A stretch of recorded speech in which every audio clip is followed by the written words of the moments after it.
we've heard the minister say that this is a proposal. It's not an immediate policy change, but we know how this goes. Proposal today becomes policy tomorrow. So let's do our own consultation.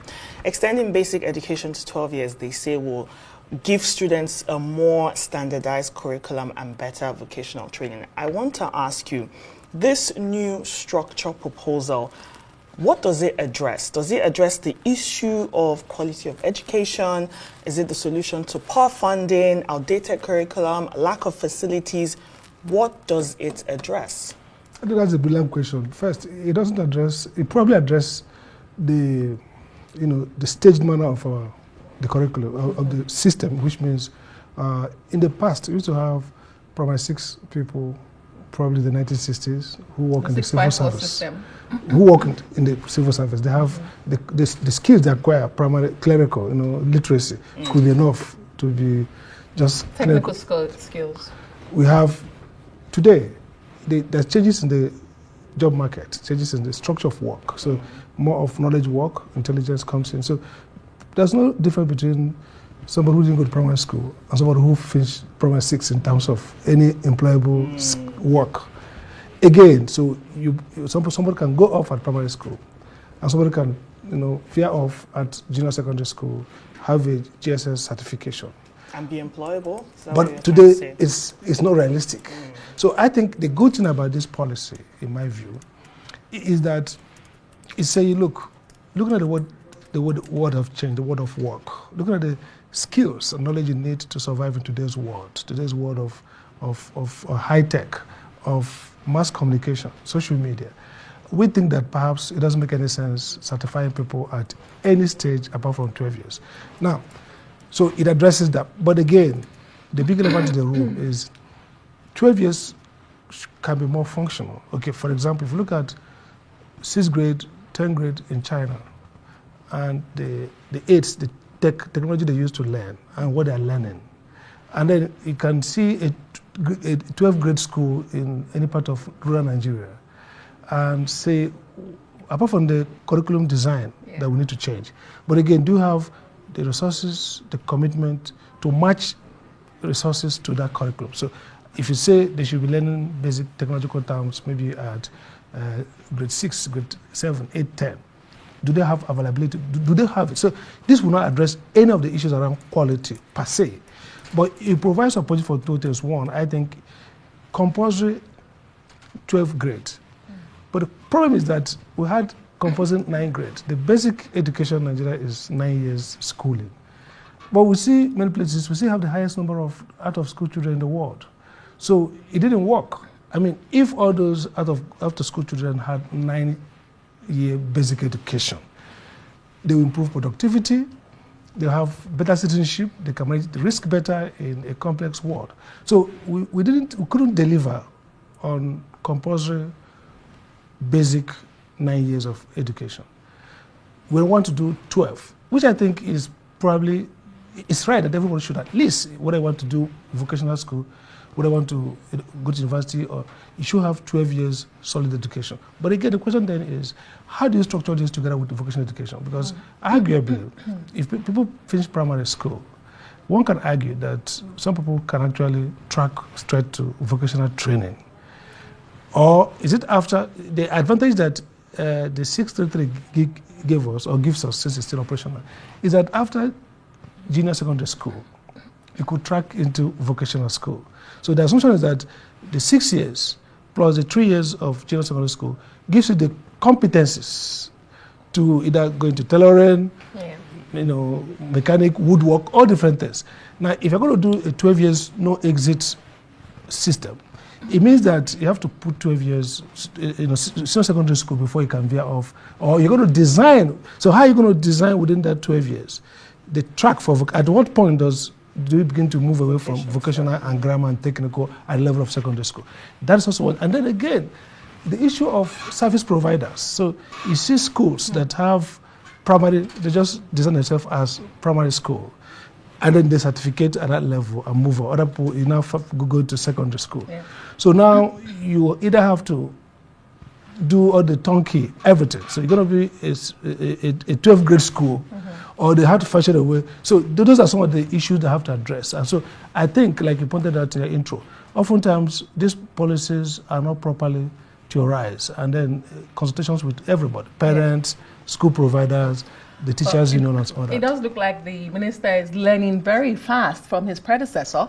As you recall, it was this controversial issue that some say led to his sack by the president or removal. And he's trying to clarify that this is just a proposal. But another key element of this proposal is the removal of examination, external examination between those connecting years of the junior secondary school and the senior secondary schools. And I'm wondering, is it that examinations no longer have a place for assessment? What is the basic qualification, the basic competency that we should put in place to ensure this transition? And it's not just the transition within the school structure, but for life, like you're trying to highlight tonight. Yeah. Okay, so I think the logic they have here is, look, if everybody ought to go through a 12-year education, so what we now use is internal assessment. So there's no point doing externally moderated examination, because such as WAEC. So those, for example, if you have a JSS, okay, certificate, it means that at this point you can say I'm qualified for X. Let's forget the value, okay? But here, if you're going to be transitioned from grade 1, grade 2, grade 3 in the same school, then we're going to use internal system to assess whether you've learned enough to go on.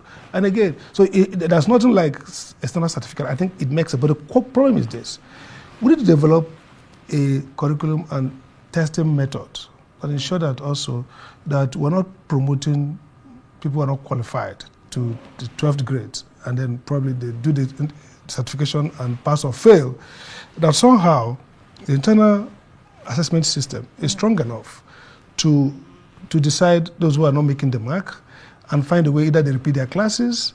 And so it doesn't, in case of 12 years, I'm out of the system. Input, output, 12 years you're out. So yes, I think you may not need the cost of doing external examination, because you're not going to be, certificating anyone at those points. It makes sense. But then you have to have rigorous control of the process of internal assessment. And this is where China and Asia are doing better. The testing quality is critical to output, to learning. So you see some private schools where there's some kind of collusion.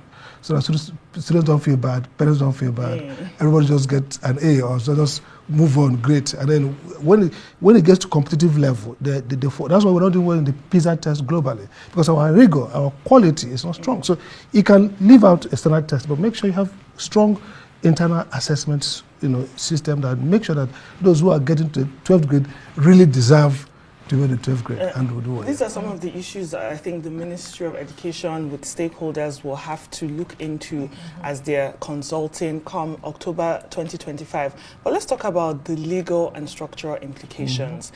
The Universal Basic Education Act of 2004 defines education as 9 years of formal schooling, including early childhood education and adult literacy programs.